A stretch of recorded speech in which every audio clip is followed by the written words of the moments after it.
kitab suci, Tarawi mendekatkan diri pada Ilahi.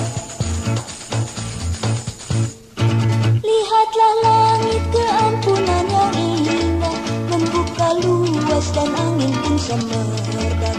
Nafsu angkara terbelenggu dan lemah, bunga ibadah dalam ilah sedekah. Lapar mengajarmu rendah hati selalu, tadarus artinya memahami kitab suci, Tarawi mendekatkan diri pada Ilahi.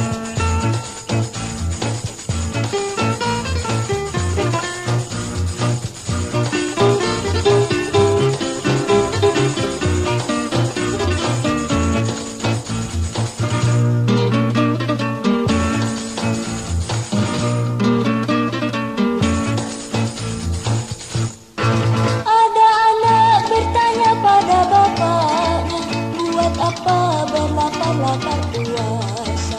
Ada anak bertanya pada bapaknya, tadarus tarawih apalah gunanya?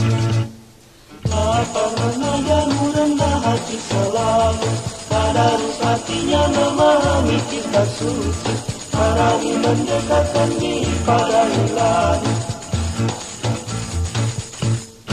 Lihatlah langit keampunan yang indah, membuka luas dan angin pun semerbak. Nafsu angkara terbelenggu dan lemah, bunga ibadah dalam ikhlas sedekah. Lapar mengajarmu rendah hati selalu, tadarus artinya memahami kitab suci, Tarawi mendekatkan diri pada